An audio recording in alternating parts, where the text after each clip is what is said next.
وما كان الله ليضل قوما بعد إذ هداهم حتى يبين لهم ما يتقون إن الله بكل شيء عليم إن الله له ملك السماوات والأرض يحيي ويميت وما لكم من دون الله من ولي ولا نصير. بسم الله الرحمن الرحيم. إن الحمد لله نحمده ونستعينه ونستغفره ونعوذ بالله من شرور أنفسنا ومن سيئات أعمالنا. من يهده الله فلا مضل له ومن يضلل فلا هادي له. أشهد أن لا إله إلا الله وحده لا شريك له وأشهد أن محمدا عبده ورسوله لا نبي بعده. اللهم أنت ربي لا إله إلا أنت خلقتني وأنا عبدك وأنا على عهدك ووعدك ما استطعت. أعوذ بك من شر ما صنعت. أبوء لك بنعمتك علي وأبوء بذنبي فاغفر لي فإنه لا يغفر الذنوب إلا أنت. اللهم إنا نسألك علما نافعا ورزقا طيبا وعملا متقبلا. Insyaallah kita melanjutkan kajian tafsir juz 15 surat Al-Isra, dan pada kali ini kita melanjutkan di ayat 20 insyaallah.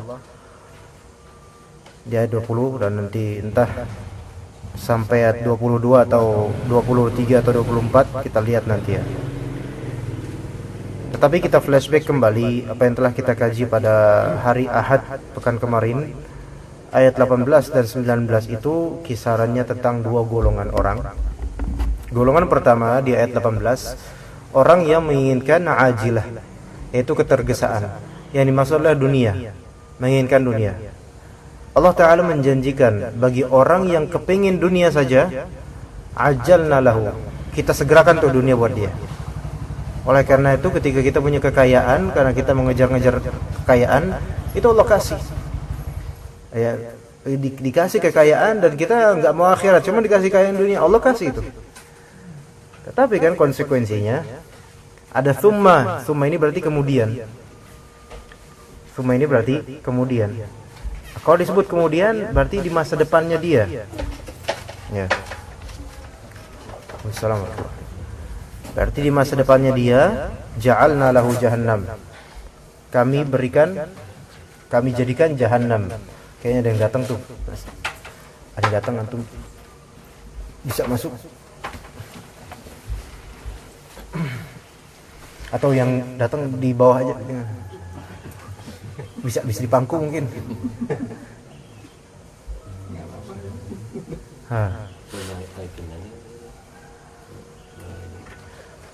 Ini dimaklumi, sempit tapi berkah lah mudah-mudahan. Biar sempit tempat tapi hatinya luas insyaallah.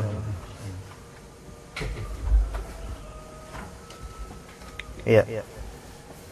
Tapi orang yang menginginkan dunia saja Allah kasih, hanya mengerikannya nanti di akhirat, ja'alna lahu jahannam, kami jadikan buat dia jahannam. Na'udzubillah.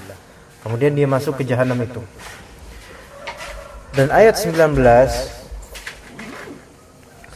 Waalaikumsalam warahmatullahi wabarakatuh. Dan ayat 19 kontras dengan penggambaran ayat 18. Ayat 19, orang yang menginginkan akhirat.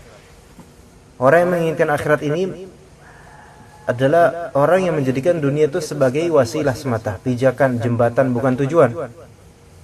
Dan dia enggak khawatir dengan dunianya, tapi dia tawakal sama Allah sambil berusaha. Makanya kata Allah, man aradal akhirah, barang siapa yang menginginkan akhirat. Coba di sini kalau kita perhatikan ayat 19 ini sempurna sekali ini.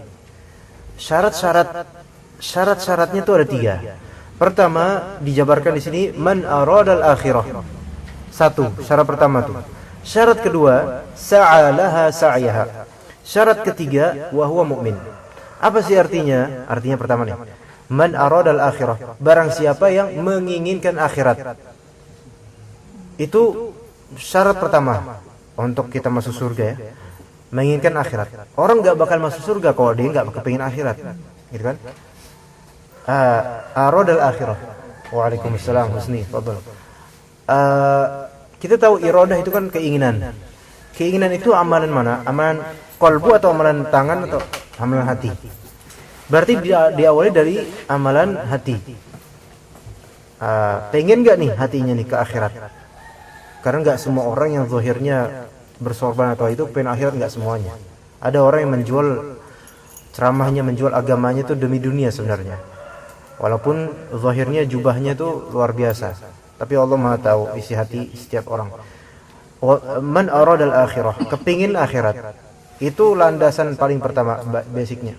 Kemudian tidak cukup itu, karena malah hampir semua orang itu kepingin surga. Iya, normal tabiatnya pengen surga pastinya. Enggak cukup cuman pengen doang, tetapi dia harus wasa'a laha sa'yaha. Syarat kedua harus ditunaikan. Sa'a itu kan kalau misalnya kita haji atau umrah ada sa'i. Sa'i itu kalau misal haji berlari kecil, gitu kan? Maksud dari berlari kecil di sini adalah usaha. Dia usaha, bukan cuman kepengen tok gitu loh, tapi ada usahanya.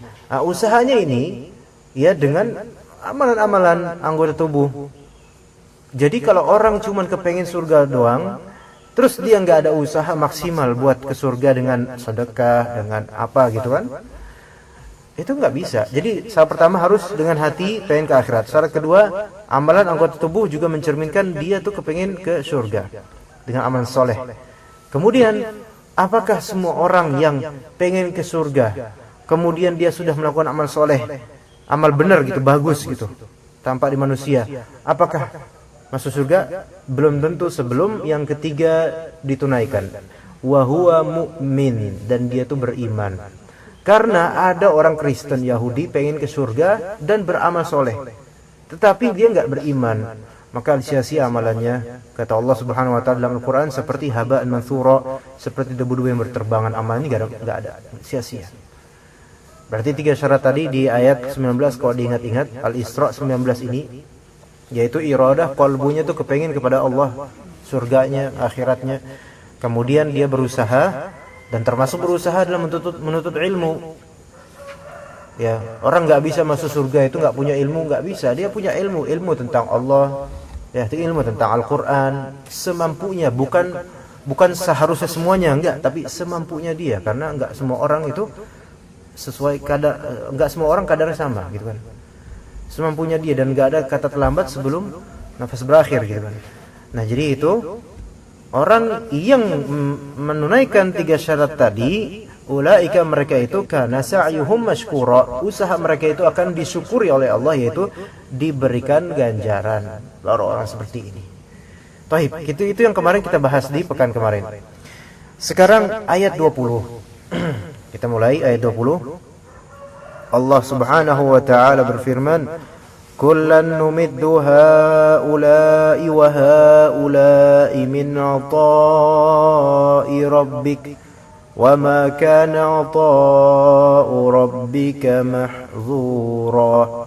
Kulla, setiap, semuanya. Ya, di sini ada haula wa haula. Setiap dari dua kelompok ini, baik orang yang kepengen dunia tok atau orang yang kepengen akhirat dan menjadikan dunia sebagai pijakan semata. Nah, dua kelompok yang kontras ini masing-masing numiddu haula wa haula min 'ata'i rabbik. Amadda yumiddu. Amadda yumiddu itu artinya membentangkan secara luas. Ya. Yaitu kedua-duanya dari kelompok ini semuanya kami bentangkan buat mereka semua, baik yang mau ke jahanam, baik mau yang ke jannah. Bentangkan apa yang dibentangkan oleh Allah? 'Ata'i rabbik. Pemberian, karunia. Semua lokasi. Ya. Makanya enggak heran kalau ada orang-orang barat itu punya gedung, mereka tuh kalau enggak menang Piala Dunia nangisnya minta Allah, minta ampun, ya. Kemudian kalau enggak masuk kualifikasi udah nangis-nangisan. Gagal adu penalti nangis. Ya. Dunia mereka pengen. Pernahkah mereka nangis itu karena kehilangan sholat jemaah? Enggak, buru-buru kafir gitu kan. Nah, itu untuk dunia. Tapi Allah berikan enggak mereka dunia? Allah kasih. pemain-pemain bola sekarang lagi zaman Euro nih kalau nggak salah. Ana baru tahu kok kalau hari ini hari pertama kalau nggak salah ya. Ana baru tahu Allah kan. Nah, itu Allah kasih nggak kenikmatan dunia? Allah bentangkan itu karunia itu. Ya, mereka hidup enak, makan ini itu gitu. Tetapi ingat di surat Muhammad, ya, di surat Muhammad mengerikannya ada mereka ini diancam. Ini ayat 12 surat Muhammad, kalau bisa lihat halaman 508. Innallaha yudkhilul ladzina amanu wa 'amilus solihati jannatin tajri min tahtiha al-anhar. Allah memasukkan orang-orang beriman dan dari yang beramal soleh, memasukkan kemana? Mereka ini dimasukkan kemana? Ke jannat, surga-surga yang tajri min tahtihal anhar, yang di dasarnya itu mengalir air-air sungai yang jernih pastinya. Walladzina kafaru, kontrasnya, lawannya adalah orang-orang yang kafir. Orang-orang yang kafir ini gimana sih mereka keadaannya di dunia? Nah, Allah sebutkan keadaan di dunia, yatamatta'una. Yatamatta'un itu artinya penak-penaan, gitu loh. Bahasa Jawa itu leha-leha, penak-penaan, rahat, ya, berfoya-foya, enak. Ini menunjukkan nih Allah berikan mereka tuh mata, yaitu keenakan. Mata tuh penak, maknyus gitu loh. Tetapi kan wamal hayatud dunya illa mata'ul ghurur. Dunia ini kan kehidupan dunia, kalau sekadar dunia saja itu adalah mata kenikmatan, ghurur itu artinya yang memperdayai. Maka orang-orang yang mencari dunia saja itu sebenarnya mereka tertipu oleh nafsu mereka. Dan dunia itu akan selalu menipunya, pasti. Gitu kan? Kecuali kalau Allah selamatkan. Nah, di dunia mereka itu ya teman-teman penak-penaan. Ya, mau pakai apa, mau makan, mau mencuri, mau korupsi, terserah. Wa yaquluna, mereka makan enggak? Mereka makan. Tapi tata cara makannya orang-orang kafir yang enggak ada aturan Islam, yaquluna kama ta'kulul an'am. Mereka makan sebagaimana gaya makannya binatang-binatang ternak, Pak. Kenapa Allah tasbihkan dan serupakan mereka yang enggak punya aturan Islam itu seperti binatang ternak makannya? Ini beda antara kalau misalnya kita perhatikan kalau di kampung-kampung ya, atau kita punya binatang ternak gitu kan. Binatang ternak sama binatang liar itu kan beda.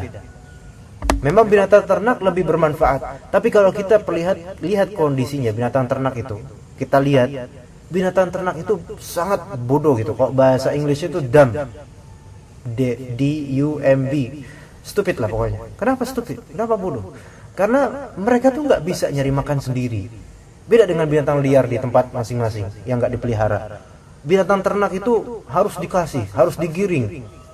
Itulah ibaratnya orang kafir itu seperti itu. Lebih mudah nggak dapat makan? Lebih mudah. Kambing-kambing digiring dapat makan kemudian di rumput-rumput sana. Karena majikannya. Tapi pada ujungnya Pak, mati sia-sia disembelih. Orang-orang kafir seperti itu.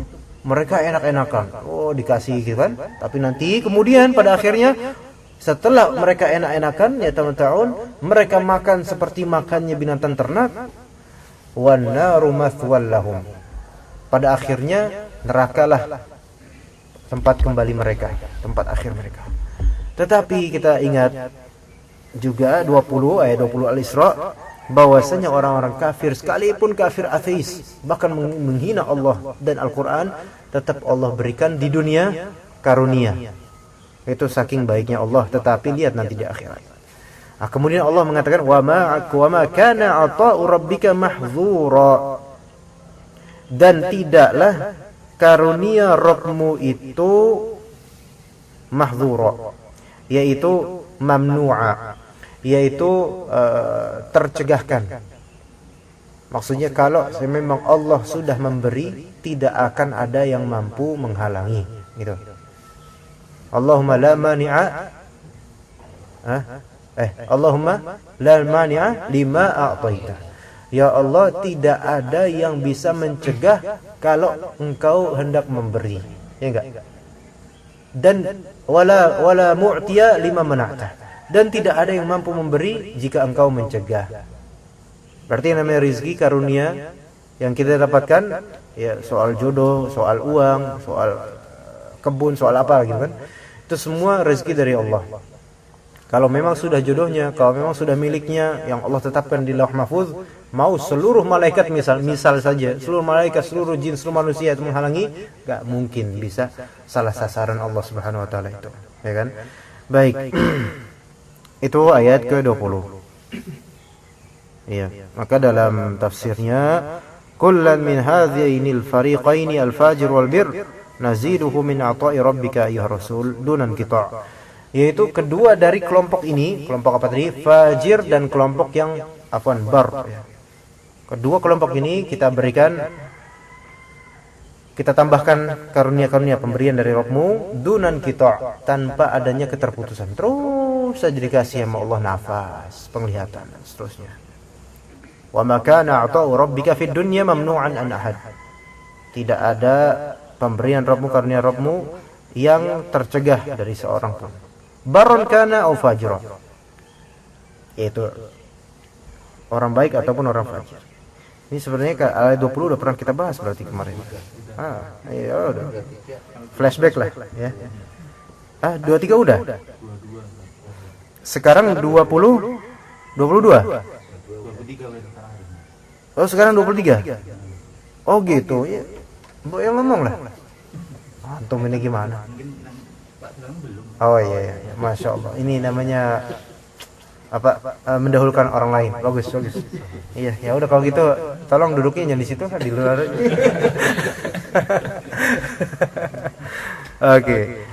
Oke, berarti 23 ya. Tapi nggak sia-sia insyaallah, itu berfaedah. Oke, 23 ya. Oh, 23 ini 23 dan 24 ini yang tadi dibaca oleh Imam rahimahullah. Hafizahullah. Iya, doa juga semoga Allah merahmati beliau. 23 dan 24. Iya. Ini yang tadi dibaca. Wa qada rabbuka alla ta'budu illa iyyahu wa bil walidaini ihsana. Dan Rabbmu telah menetapkan, yaitu telah qada di sini artinya mewajibkan, mengharuskan. Mengharuskan apa? Alla ta'budu illa iyyahu wa bil walidaini ihsana. Mengharuskan bagus dalam hablum minallah, bagus dalam hablum minan nas. Maksudnya apa? Oh, coba lihat di sini. La ta'budu illa iyyahu. Janganlah kamu menyembah kecuali hanya kepada Allah. Tauhid. Hablum minallah itu namanya. Yaitu memegang tali Allah Subhanahu wa taala erat-erat. Ya, jadi hablum minallah itu inti awal sampai akhirnya itu tauhid saja. Tetapi kan masalah tauhid ini bukanlah masalah yang seringkas masalah matematika 1 tambah 1 2, bukan. Tapi masalah tauhid ini masalah yang setiap nafas kita itu pun bisa bernafaskan tauhid, iman kepada Allah. Oke. Enggak apa-apa lah, insyaallah ini sempit-sempit berkah daripada luas-luas laknat, mendingan sempit-sempit berkah. Enggak apa-apa ya, masukin.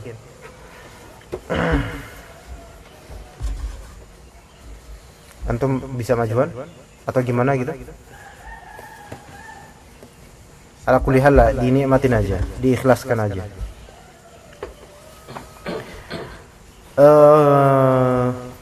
Tadi alla ta'budu illa iyyah. Janganlah kalian menyembah kecuali hanya kepada Allah saja. Tadi masalah tauhid ya. Kembali kita bahas, tauhid itu bukan perkara sekadar apa tauhid itu, definisinya apa, bukan itu. Tauhid itu bahkan orang belum tentu bisa mendefinisikan. Yang penting aplikasinya, gitu kan. Masalah sabarnya dia, tawakalnya dia, ya, sabar terhadap qada dan qadar Allah Ta'ala yang mungkin hati kita tuh kurang serap dengan itu, ya. Musibah, sabar terhadap musibah itu tauhid mainnya. Kemudian bagaimana kita sholat, ya, na'udzubillah, nifaq, kemunafikan, itu adalah sesuatu yang kita harus selalu men-scanning diri kita, scanning, ya, supaya tahu bahwasanya masih ada dalam diri kita masing-masing kemaksiatan, kemunafikan. Hanya orang-orang munafik yang merasa dirinya selamat dari kemunafikan. Ya, coba kita scanning diri kita, ada nggak kemunafikan? Kalau ketemu, alhamdulillah. Kalau nggak ketemu, itu hati-hati itu. Iya. Kalau kita nggak menemukan sisi kemunafikan dalam diri kita, itu yang harus waspada itu. Ya. Tapi kalau kita ketemu, oh saya nih poin munafiknya saya nih di sini nih, harus saya benerin. Nah, itu baru bagus itu. Ibarat kalau misalnya kita punya Windows gini apa, laptop, komputer atau laptop gitu kan. Kemudian kita pakai antivirus, kita scan, ternyata nggak menemukan apa-apa dari malware, dari virus, dari apa gitu kan. Tapi kok ini kok kayaknya apa browsernya kadang-kadang kok situs-situs yang nggak jelas tiba-tiba kok, tapi kok nggak ketemu di ini antivirusnya, ini berarti nggak genah gitu kan. Tapi kalau pakai yang sistemnya mahal, oh itu baru bisa kedeteksi itu virusnya dan seterusnya. Nah, bertauhid men-scanning diri kita untuk mengetahui maksiatnya, munafiknya gitu kan, jiwa kita itu dengan Al-Quran dan As-Sunnah, bukan dengan omongan orang. Belum tentu omongan orang misalnya munafik lo gitu, belum tentu. Bisa aja orang yang menuduh kita munafik, dia lebih munafik daripada kita. Ya. Nah, sahabat radhiyallahu anhum, mereka dahulu tuh saling berkata begini, a'udzu billahi min khusyu'in nifaq. A'udzu billahi min khusyu'in nifaq. Itu para sahabat salaf kita berkata begitu. Aku berlindung kepada Allah, saya berlindung kepada Allah dari khusyuknya kemunafikan. Ya. Maksudnya di sini bukan khusyuknya orang munafik, khusyuknya kemunafikan. Introspeksi diri masing-masing. Saya berlindung dari Allah dari khusyuknya kemunafikan yang ada di diri saya misalnya. Apa sih maksudnya? Kemudian tabi'in atau sahabat lain bertanya kepada sahabat-sahabat yang bilang seperti itu.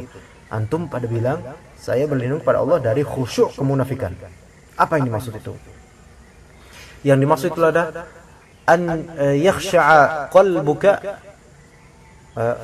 wa la yakhsha' batinuka. Yaitu qalbu kamu itu khusyuk. Salah kebalik. Zahir kamu itu khusyuk, zahirnya khusyuk. Zahirnya pakai ini atau gitu kan. Tapi batinnya tidak. Ini tauhid bukan? Kalau ini bukan malah lawannya tauhid, Pak. Ini berarti apa? Riya kan? Riya. Riya itu lawan dari tauhid. Riya itu syirik, sum'ah. Syirik semuanya itu. Nah, Masya Allah. Ya kan? Dan ternyata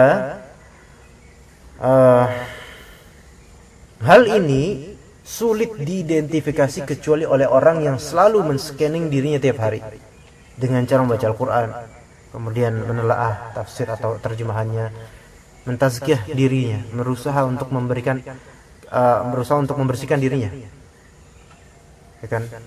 Di surat Asy-Syams, ya, di surat Asy-Syams yang biasa dibaca Malik Hasan kalau menjadi imam. Qad aflaha man zakkaha. Beruntunglah orang-orang yang berusaha untuk mensucikan diri. Maksudnya mensucikan di sini bukan saya udah bersih saya mah. Udah bukan gitu. Tapi membersihkan dirinya, bukan menganggap bersih di depan orang lain gitu, enggak, tapi membersihkan dirinya dari kotoran-kotoran. Qad aflaha man zakkaha. Telah beruntunglah orang-orang yang berusaha membersihkan dirinya. Ya, baik membersihkan kolbunya, membersihkan jasadnya gitu kan. Sebaliknya, wa qad khaba man dasaha, merugilah kelak orang yang mengotori dirinya sendiri dengan syirik, riya, pengen dianggap dan seterusnya. Ya. Ini la ta'budu illa iyyah. Ternyata bab riya, bab sum'ah, bab kepengen dipuji, kepengen dapat pamor, kepengen dapat ini dapat itu dari dunia, itu bisa masuk larangan sini, la ta'budu illa iyyah. Iya. Amalan-amalan soleh seperti sholat, ya. Seperti sholat misalnya, itu kan hanya diperuntukkan kepada Allah semata. Maka ketika ada tendensi lain, tendensi perhatian orang, tendensi supaya didengar, maksudnya caperlah tendensinya. Pokoknya intinya caperlah. Itu masuk ke sini, naudzubillah. Dan itu tidak mudah untuk men-scan-nya, dan ketika menemukan virus itu juga tidak mudah untuk menyembuhkannya gitu loh. Tetapi ketika seseorang berhasil menyembuhkan virus ini, dia ganjarannya besar. Akhiratnya insyaallah bagus gitu kan. Ya. Jadi hidup di dunia ini enggak berhenti dari fitnah. Selesai fitnah wanita, datang fitnah harta. Selesai fitnah harta, datang fitnah komoditas. Selesai semua fitnah itu, datang fitnah hati. Aduh, jadi di dunia ini kalau orang pengen nyari dunia itu berarti bodoh orang itu. Kenapa? Dia nyari fitnah sebenarnya. Dunia itu kan fitnah isinya. Bala. Maksudnya isinya tuh ujian saja. Berarti orang kalau ngejar dunia bukan untuk akhirat, dia sama saja ngejar kematian kuburannya sendiri sebenarnya. Kematian sebelum kematian. Orang yang mencari dunia itu full mencari dunia saja, orang mati itu hati itu, walaupun sholat. Mati hati itu. Kematian sebelum kematian sebenarnya, nauzubillah. Dan entah nanti apa yang kita jawab nanti di depan malaikat dan juga di akhirat. Insyaallah kalau misalnya kita istiqamah menuntut ilmu, istiqamah beramal soleh, Allah tidak akan menyia-nyiakan pahala orang yang beramal soleh. Wabil walidaini ihsana. Disandingkan oleh Allah Ta'ala setelah tauhid kepadanya, disandingkan kemudian bil walidaini ihsana, berbuat baik kepada kedua orang tua. Kenapa? Karena puncaknya hablum minan nas, dari dasarnya dan akhirnya itu adalah wabil walidaini ihsana. Sebelum kita kepada tetangga, ihsan kepada tetangga, orang tua udah belum gitu. Sebelum kita berbuat ihsan kepada ustadz, orang tua udah belum. Karena kan beberapa kenyataan nggak seperti itu. Terlebih kalau misalnya orang tuanya ternyata nggak mendidik dengan baik, pas sudah gedenya boro-boro wabil walidaini ihsana. Tetapi kalau misalnya bapak camat sama orang-orang yang punya posisi, wabil kepada mereka ihsana. Kepada bahkan ada yang kepada ustadznya ihsana, tetapi kepada orang tuanya durhaka, ya. Ada yang kayak gitu, naudzubillah. Dan itu terjadi. Beberapa pencari ilmu syar'i tahu tentang ayat-ayat ini, tetapi nggak diamalkan, naudzubillah. Padahal ini adalah awal dan puncaknya hablum minan nas. Percuma kalau misalnya kita banyak sedekah kepada orang-orang, tetapi bil walidaini ihsananya ini nggak benar, gitu kan. Padahal yang dituntut oleh Allah ini yang paling pertama adalah wabil walidaini ihsana dalam hablum minan nas, ya. Sebelum ke yang lainnya, gitu. Jadi jangan bangga dulu kalau misalnya kita banyak sedekah kepada banyak fakir miskin, tapi orang tua kita di rumah nangis-nangis, nggak enak kalau misalnya mau ngeluh ke anaknya, tapi anaknya pun nggak tahu diri, gitu. Kan kalau ada orang tua kan nggak enak ya, mau ngeluh ke anaknya, bukan masalah jaga wibawa doang, tapi memang tabiatnya orang tua itu nggak mungkin mengeluh kepada yang lebih di bawah. Ya wabil walidaini ihsana. Tapi ala kulli hal, kalau misalnya kita berusaha benar-benar ihsan kepada orang tua, maka Allah akan membalas dengan serupa untuk anak-anak kita. Kalau misal ternyata anak-anak kita naudzubillah sekarang belum menunaikan wabil walidaini ihsana kepada kita misalnya, ya. Sementara orang tua kita sudah wafat. Misal, bukankah masih bisa kita berbakti pada orang tua setelah wafatnya? Bisa. Bersedekah atas namanya, atau mendekati dan silaturahim kepada orang-orang yang dulu menjadi sahabatnya. Itu diantara cara untuk membuat, yaitu kalau misalnya kita berbakti kepada orang tua setelah wafatnya, bukan malah ngadain kenduri, ngadain ini, itu durhaka sama Allah, itu sama Robnya orang tua. Maka kita berbuat bakti kepada orang tua yang telah meninggal, maka nanti anak kita akan Allah jadikan berbakti juga insyaallah di jalur yang tidak kita sangka. Iya. Bukankah bakti anak kepada kita itu rezeki yang terbaik juga? Iya. Keindahan yang terbaik. Kalau Allah jadikan wa may yattaqillaha yaj'al lahu makhraja wa yarzuqhu min haitsu la yahtasib. Nanti akan ada mungkin anak yang tadinya bandel itu dapat hidayah melalui apa gitu kan? Bisa aja. Kita nggak tahu gitu kan. Ya, penting sekarangnya kita introspeksi diri, ya. Kemudian, imma yablughanna 'indakal kibara ahaduhuma aw kilahuma fala taqul lahumā uff wa la tanharhuma wa qul lahumā qawlan karīmā. Ya. Ya, ini juga sebenarnya ini untuk anak-anak muda terutama. Nasihat ini cuma ala kulli hal, namanya ilmu kan enggak cuma untuk anak muda. Kata Allah, jika salah seorang di antara keduanya atau kedua-duanya udah sampai berumur lanjut dalam pemeliharaanmu, yang maksudnya udah sampai di atas 40. Ya. Jadi orang sudah di atas 40 kan udah, laki-laki di atas 40 itu udah matang gitu kan.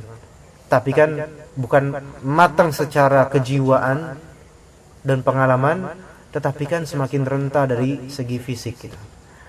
Sehingga tidak seperti dulu lagi. Nah, fala taqul lahum uff. Maka janganlah kamu katakan kepadanya uff. Uff ini adalah kata dalam bahasa Arab apapun secuil kata yang berpotensi mengecewakan mereka. Uff. Kalau bahasa kita tuh kayak gitu. Aduh, gitu. Apaan sih gitu. Gitu kayak gitu tuh. Modelnya gitulah. Lebih kalau yang lain gitu. Enggak usah dicontohin ya. Enggak tega juga ana nyontohin. Fala taqul lahum uff. Kalau sudah di atas 40 orang tua kita, ya tentu pas kita remaja orang tua kita udah di atas 40 rata-rata ya. Sebenarnya sebelum 40 atau sudah 40 pun nggak boleh tetap berkata uff pada orang tua. Cuma ketika sudah 40 lebih itu lebih nggak boleh lagi. Kenapa? Karena di masa-masa itu mendekati menuju kematian pertama. Kemudian di masa-masa itu orang tua itu lebih sensitif gitu loh. Dibandingkan sebelumnya masih ada gelora jiwa muda. Tapi kok setelah 40 dan Bapak merasakan sendiri itu lebih sensitif terhadap anak. Anak kecewa sedikit itu mengecewakan sedikit itu udah kerasa gitu loh. Tapi rata-rata sabar kan orang tua karena udah mengalami banyak hal. Fala taqul lahumā uff. Itu pertama. Wala tanharhuma. Larangan kedua, jangan sekali-kali juga kamu membentak mereka berdua. Jangan sekali-kali kamu membentak mereka berdua. Nahar di sini maknanya membentak. Wa amma as-sa'ila fala tanhar. Adapun orang yang minta-minta maka janganlah kamu membentak mereka, ya kan? Membentak dia. Itu yang kedua. Larangan kedua, larangan pertama tadi jangan bilang uff. Larangan kedua jangan bentak. Kemudian baru perintah. Wa qul lahuma, dan katakanlah buat mereka berdua qaulan karima, perkataan yang baik, perkataan yang karim. Karim itu mulia. Perkataan yang mulia. Ya. Itu perintah. Nah, itu baru lisan. Ya, lisan. Ayat berikutnya coba kita langsung. Wakhfid lahuma janaha dhulli minar rahmah. Wakhfid, dan wakhfid itu watawadu', yaitu rendahkan buat mereka berdua. Janaha dhulli, janah itu artinya sayap. Sayapnya rendahkan. Zul itu perendahan. Rendahkan sayap kamu. Sayap zul, kerendahan dengan adanya rahmat, kasih sayang buat mereka berdua. Nah, ini bahasa Al-Quran nih.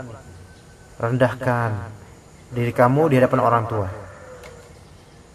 Wa qul, dan katakanlah Rabbirhamhuma kama rabbayani shaghira. Ya Rabb irhamhuma. Irhamhuma yaitu rahmatilah mereka berdua. Ini masalah doa merahmati mereka berdua itu enggak harus orang tua yang wafat dulu baru kita doain. Sejak mereka masih hidup kita doakan terus. Rabbirhamhuma kama rabbayani shaghira. Berikan rahmat kepada mereka ya Allah sebagaimana mereka berdua telah mentarbiyah. Mentarbiyah itu kan berarti membersamakan diri dalam penumbuhan diri kita, dalam tumbuhnya kita. Ya, mereka yang mengurus ketika saya kecil.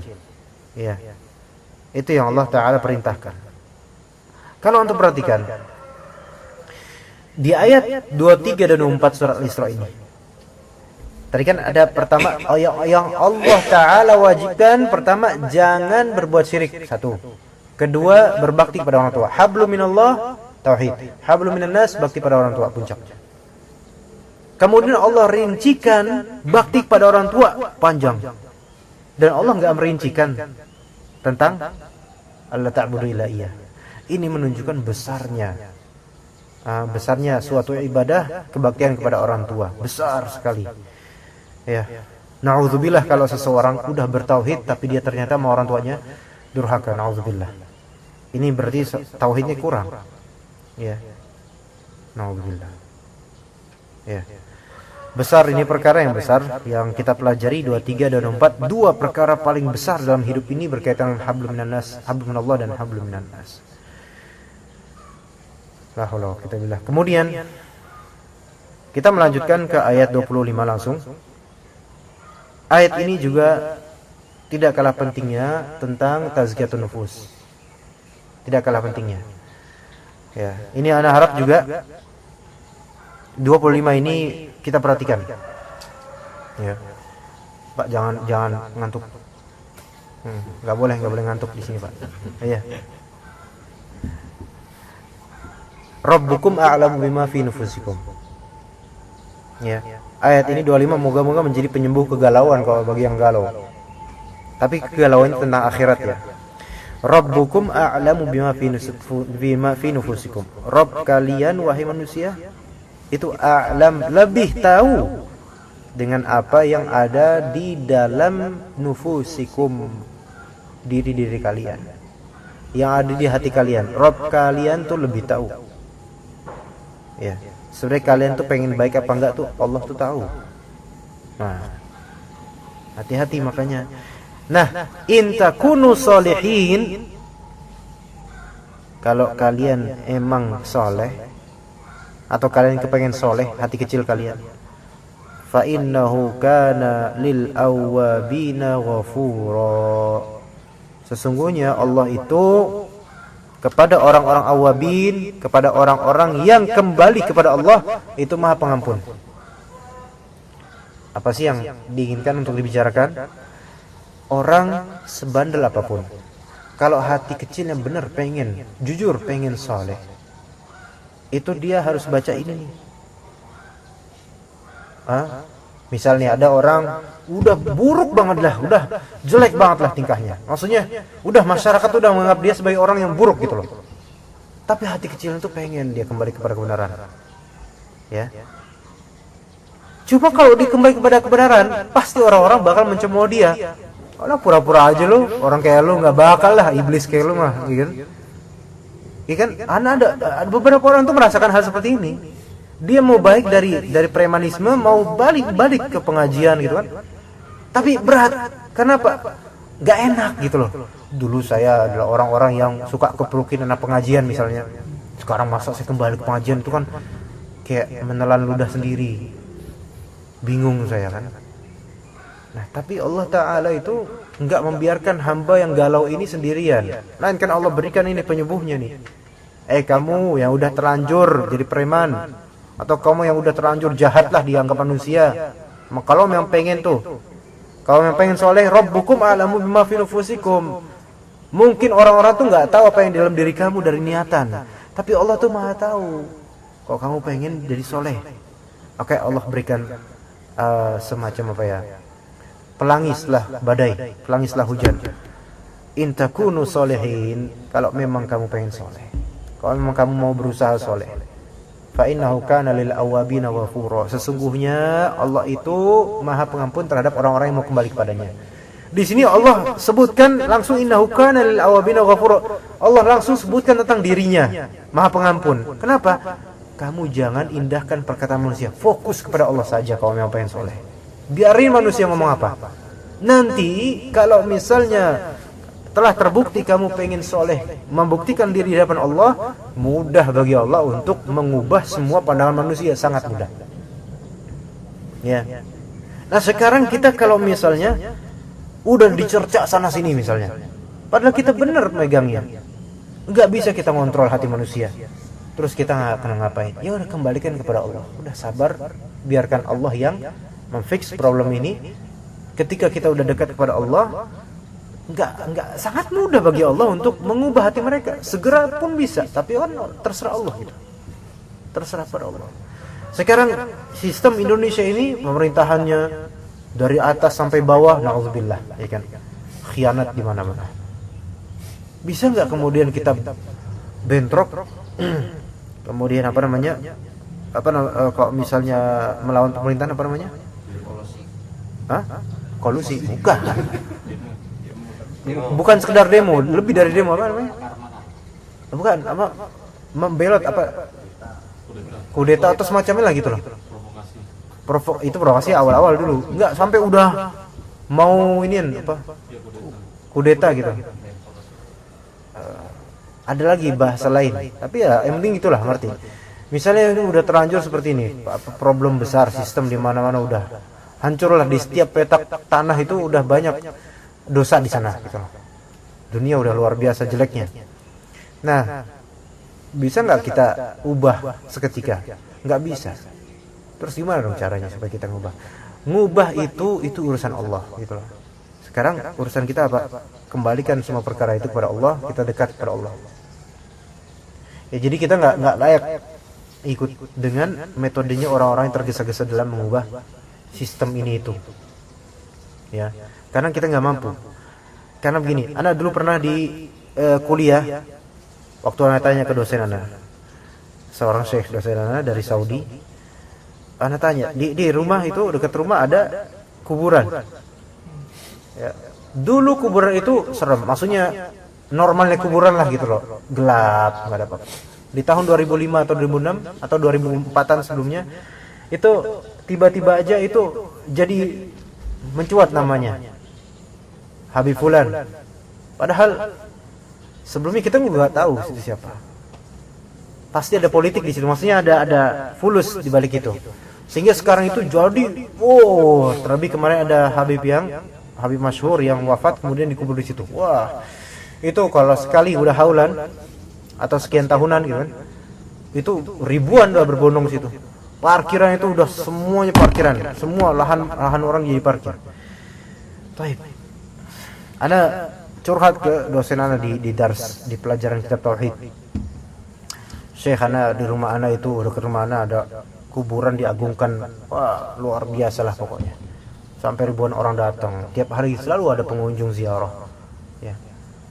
Rata-rata orang-orangnya itu jahil, nggak tahu apa-apa. Mereka cuman ikut dengan sensasi traveling touring gitu aja. Ya.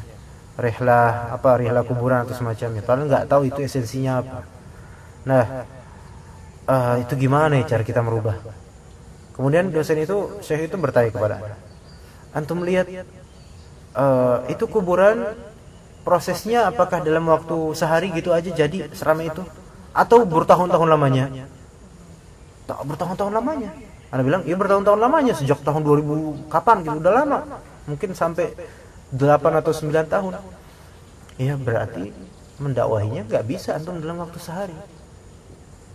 Sekarang kalau Indonesia ini ruwetnya kayak gini, itu kan hasil dari konstruksi yang udah ribet, nggak benar sejak berapa tahun? Ya puluhan tahun.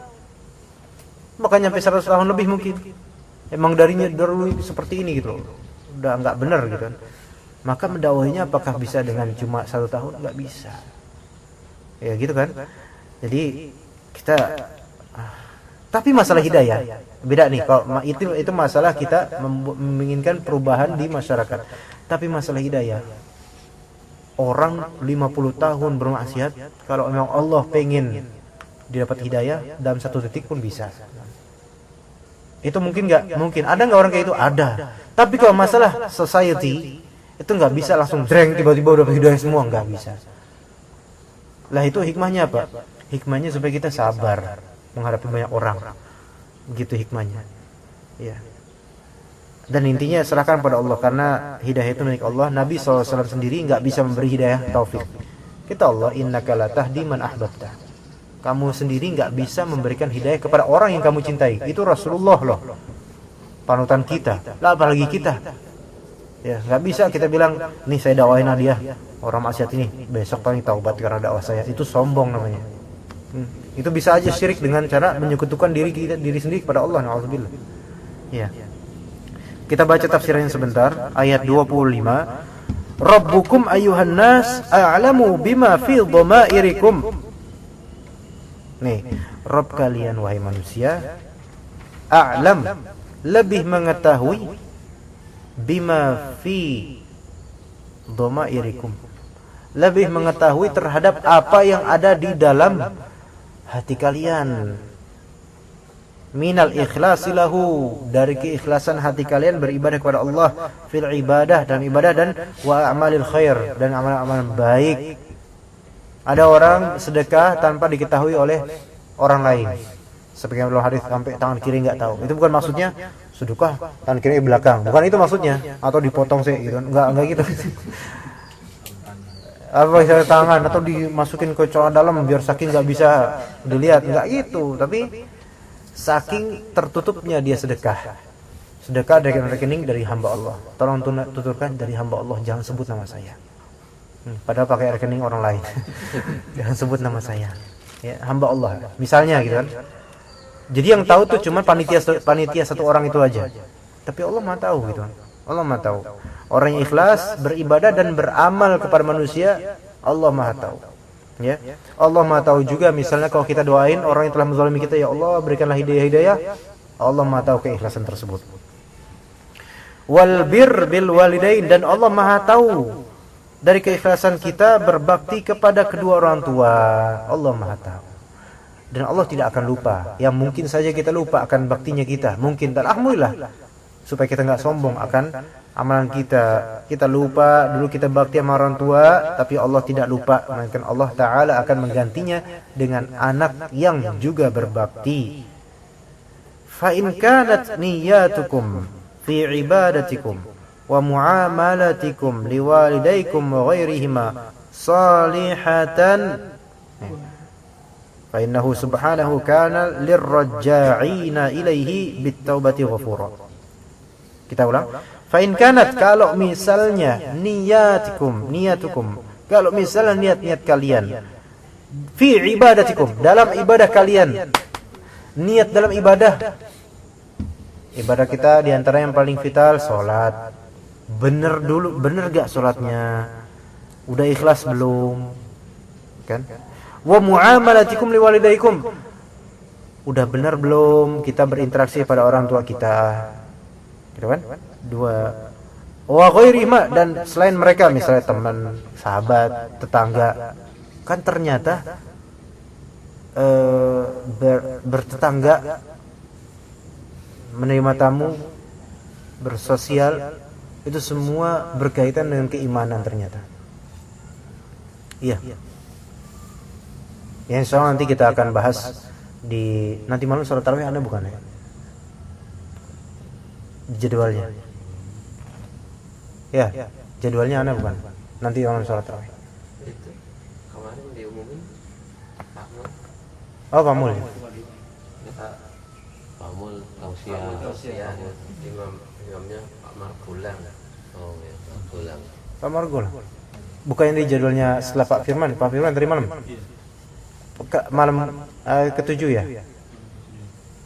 Kalau di teksnya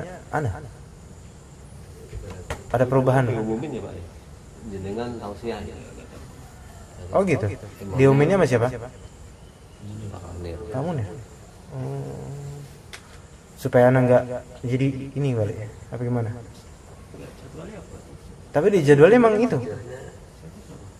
Imamnya Di jadwalnya anak imam ceramah anak gitu. Di jadwal yang dikasih itu, yang dikasih satu-satu. Yang nggak tahu nanti lihat. Nah, kalau misalnya ntar malam anak yang jadi imam, tak sampein insyaallah tentang hal kayak gini, insyaallah tak terusin. Iya. Gitu ya. Tapi nggak tahu nanti malam lihat. Iya, wa ghairima shalih. Kalau misalnya niatan kalian itu dalam ibadah, dalam berbakti sosial itu benar, fa innahu subhanahu, maka sesungguhnya Allah Ta'ala lirraja'ina ilaihi bitaubati ghafur. Sesungguhnya Allah Ta'ala Maha Pengampun terhadap orang-orang yang sering kembali. Raja'in, yaitu tafsiran untuk awabin. Ini artinya adalah orang-orang yang sering bertaubat. Ya. Taubat itu enggak sekali. Sering bertaubat berarti lakuin kesalahan, taubat lagi, lakuin kesalahan, taubat lagi, lakuin kesalahan, taubat lagi. Selama bukan bermaksud meremehkan, tapi wah, tadi saya kayak gini, astagfirullahaladzim, taubat. besoknya melakukan suatu kesalahan, taubat astagfirullahaladzim. Nah, orang yang seperti ini bagus justru daripada orang yang taubat sekali, ya kan? Jadi dia melakukan banyak maksiat terus taubat. Dah habis itu sampai akhir hayatnya nggak pernah taubat lagi. Ini malah justru numpuk kesalahannya nih. Jadi yang Allah inginkan seorang hamba itu menjadi tawab, yaitu yang suka rajin bertaubat. Karena kita tuh tiap hari bisa berapa kesalahan yang kita lakukan. Makanya dalam doa setelah wudu, Allahumma ja'alni minat tawabina, kita minta sama Allah untuk menjadi orang tawab, yang suka, yang sering bertaubat. Maka Allah Ta'ala itu maha pengampun bagi orang yang sering bertaubat. Faman taba min taqsirihi sabiqi fi ta'atihi li rabbih aw li walidayhi ghafarallahu lahu. Maka barang siapa yang bertaubat dari taksirnya dia, yaitu dari longgarnya dia, kurangnya dia di masa lalu, as-sabiq. Longgar apa? Dalam ketaatan kepada Rabbnya. Dulu saya boro-boro sholat berjamaah, atau bahkan boro-boro saya dulu sholat. Nah kan, ada yang kayak gitu, ada banyak orang kayak gitu. Merasa, ya Allah, saya dulu kayak gini. Allah hukum pas masa tuanya, gitu kan? Dengan apa gitu kan? Penyakit atau baru ngeh di situ. Ya alhamdulillah masih bersyukur dia ngeh pas sebelum wafat. Kalau udah wafat baru ngeh pas ditanya man rabbuk, nah itu masalah itu. Bangun-bangun man rabbuk, loh siapa kowe gitu kan? Gak bisa ngomong gitu, man rabbuk, dan malaikat besar gitu. Nah, di sini rabbukum ada taksir, pelonggaran yang pernah kita lakukan dalam ketaatan kepada Rabb kita, atau liwalidai, atau kepada orang tua. Dulunya mungkin auzubillah kurang baik bergaulnya sama orang tua, baru kemudian mungkin nyadar pas sudah punya anak, ternyata gak kayak gini jadi orang tua gitu kan, baru tahu. Iya, kalau kayak gini jadi kakek punya cucu, ya itu enak, udah enak itu. Tapi kalau kayak gini udah jadi orang tua, ya itu baru ngerasain. Kalau udah jadi cucu udah ngerasain semua pahitnya jadi orang tua, udah tinggal enak gendong cucu aja. Gitu ya. Ghafarallahu lahu, orang-orang yang meskipun dia dulunya naudzubillah, kalau dia memang pengen kembali kepada Allah terus, Allah pasti ampuni dia, berapapun besarnya dosanya. Jadi jangan kita putus asa dari rahmat Allah, karena putus asa dari rahmat Allah itu membuka pintu keburukan lebih besar lagi, dan itu dosa besar. Ya, baik. Oleh karena itu kalau misalnya kita mau menasihati orang, jangan langsung kita vonis dia, kita motivasiin baik-baik gitu kan. Jangan sampai seperti seorang yang jahil di waktu itu di masa Bani Israel, ada seorang pembunuh ya, 99 tuh dia bunuh. Deketin seorang abid. Abid ini kan rajin beribadah ya. Beda antara abid dengan alim. Orang yang sering beribadah ini rajin banget ibadahnya, tapi nuntut ilmu gak pernah. Jarang nuntut ilmu. Jadi dia tuh beribadah terus, berusaha deketin tapi gak deket-deket gitu. Banyak orang kayak gitu. Pengen soleh tapi gak pernah mau nuntut ilmu. Akhirnya banyak melakukan kebid'ahan. Beribadah gak sesuai dengan tata cara dalam Islam. Sok tahu gitu kan. Nah kemudian ditanya ini kan, datang ke kampung itu pembunuh 99 orang ini. Kalian tahu nggak siapa di sini orang yang paling alim di antara kalian? Saya udah ngebunuh banyak orang nih, 99. Bukan berbangga ya, tapi saya pengen taubat nih gitu. Oh itu si Fulan tuh, tukang beribadah tuh, rajin banget dia. Wah, itu. Ya, Assalamualaikum, Ustaz. Waalaikumsalam. Ini di zaman Bani Israel, manggilnya bukan Ustaz, kan nggak tahu manggilnya apa. Beb gitu ya. Ustaz. Ada apa, Mas? Ana udah ngebunuh 99. Ana beneran mau tobat. Allah, ana beneran mau tobat. Gimana ya caranya tobatnya? Oh, kalau gitu kata orang yang rajin beribadah tapi bodoh ini, kalau gitu kan 99 ente udah membunuh orang. Taubatnya adalah ente genepin tuh 100. Ya udah dibunuh itu orang bodoh itu. Dibunuh. Udah 100 nih. Bahlul kayaknya orang nih. Udah dibunuh aja dia, tapi nggak puas. Ini kayak orang bodoh nih kayaknya, malah minta 100. Ya udah 100 dan tinggal kita berdua doang, daripada saya bunuh diri dan bunuh dia kan genep 100. Ya, akhirnya dia cari lagi kampung, cari nggak puas cari kampung lain. Ya kemudian diisyaratkan pada orang, oh itu ada orang alim tuh, Pak Kiai Fulan tuh, ya, di Bani Israel. Kiai Fulan datang. Assalamualaikum Ki. Waalaikumsalam. Ana mau curhat Ki gitu kan. Ada apa anak muda? Kok bahasanya ada apa anak muda, kan? Ada apa Kisanak? Nah kemudian curhat, saya udah saya 99 kali bunuh. Kemarin bertemu dengan orang yang kayaknya bodoh juga nih orang ini, saya tebas aja dia, genepin 100 sesuai dengan petuah dia. Ya udah, waduh ini gawat juga kata dia. Tapi orang alim ini kemudian dengan ilmunya, nah taubat kepada Allah, khalas. Taubat kepada Allah. Kemudian jangan pernah mendekati lagi daerah yang kamu itu pernah membunuh orang di sana. Jangan pergauli lagi orang-orang yang teman-teman kamu pembunuh. Maksudnya kamu mengasihkan diri aja lah ke daerah yang aman. Daerah yang membuat kamu tuh introspeksi diri. Udah gitu aja, taubat. Ini meringankan ini. Itulah orang yang berilmu itu seringkali dengan ilmunya benar, itu jawabannya lebih ringan daripada orang yang ahli ibadah nggak punya ilmu. Gimana solusinya ini? Ngomong aja so tahu. Taunya ternyata yang diberikan bukan solusi, malah nambah lagi masalah. Nah begitu ya. Baik, cukup sampai sini insyaallah kajian pada hari ini. Ya kita sampai sini aja insyaallah. Berarti pada hari esok, hari Ahad ya, kita lanjutkan ayat 26 dan 27 dan mungkin seterusnya. Wallahu a'lam. Baik, alhamdulillahirabbil alamin. Kita tutup ya dengan doa kafaratul majlis. Subhanakallahumma bihamdika asyhadu an la ilaha illa anta astaghfiruka wa atubu ilaik.